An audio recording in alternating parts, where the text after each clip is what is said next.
Shalom, selamat pagi Bapak Ibu, Saudara-saudara yang dikasihi Tuhan. Sebelum kita merenungkan firman Tuhan, kita berdoa. Bapa yang baik, kami datang di hadirat-Mu pada pagi hari ini dengan hati yang terbuka.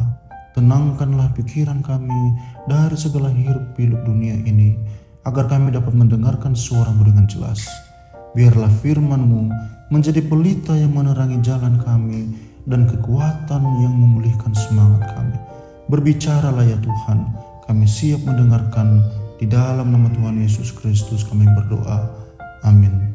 Bapak, Ibu, dan Saudara, kita akan merenungkan firman Tuhan dengan tema memandang ke belakang untuk melangkah ke depan.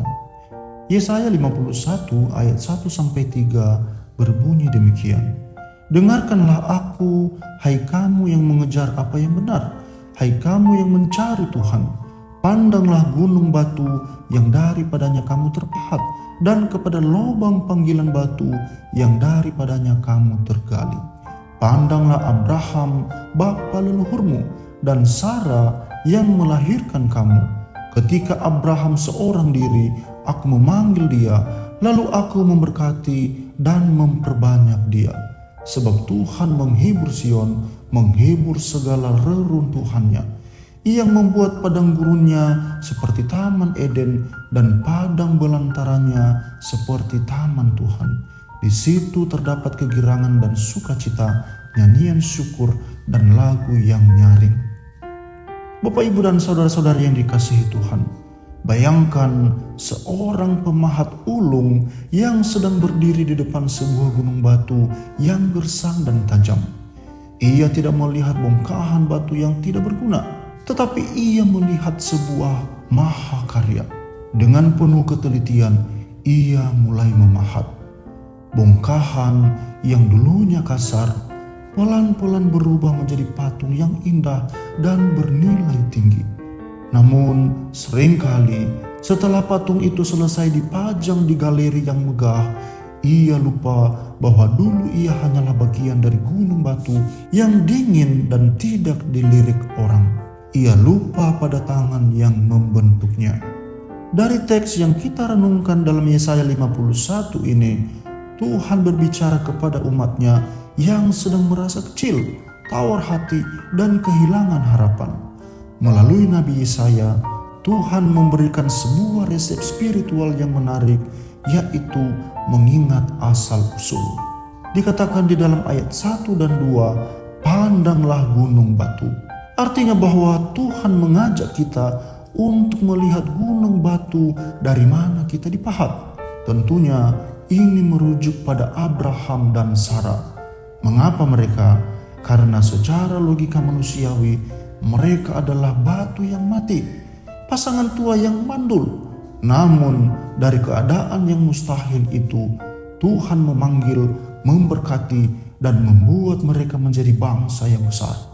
Pesan untuk kita adalah saat kita merasa tidak punya masa depan, ingatlah dari mana Tuhan telah membawa kita.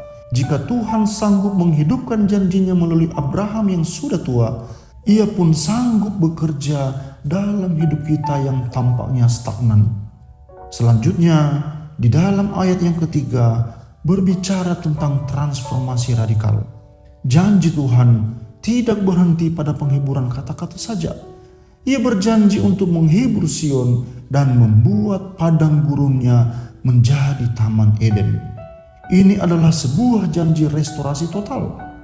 Padang gurun melambangkan kekeringan jiwa, kegagalan, dan kehampaan. Sedangkan taman Eden melambangkan kelimpahan, kehadiran Tuhan, dan sukacita. Tuhan tidak hanya memperbaiki yang rusak, Ia mengubah hakikat keadaan kita dari tempat yang menakutkan menjadi tempat yang penuh nyanyian syukur. Kalau kita kembali melihat ayatnya yang pertama, dimulai dengan seruan, dengarkanlah aku, hai kamu yang mengejar keadilan. Artinya bahwa syarat untuk mengalami transformasi ini adalah kemauan untuk berhenti sejenak dari kebisingan dunia dan mendengarkan suara Sang Pemahat. Kita perlu untuk berhenti mengandalkan kekuatan sendiri dan mulai memandang kembali pada kesetiaan Tuhan di masa yang lalu.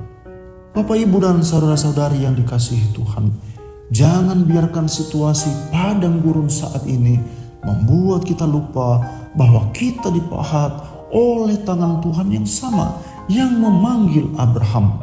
Masa lalu kita yang keras adalah bukti kekuatannya, dan masa depan kita adalah rancangan keindahannya. Mari kita berdoa. Bapa Surgawi, terima kasih atas janji-Mu bahwa Engkau sanggup mengubah padang gurun hidup kami menjadi taman Eden yang penuh sukacita. Kami memohon ampun jika sering lupa akan kebaikan Tuhan di masa yang lalu. Namun ajarlah kami ya Tuhan untuk selalu mengingat akan kesetiaan-Mu agar kami tidak gentar menghadapi masa depan. Peganglah tangan kami ya Tuhan, dan jadikanlah hidup kami menjadi kesaksian bagi kemuliaan-Mu.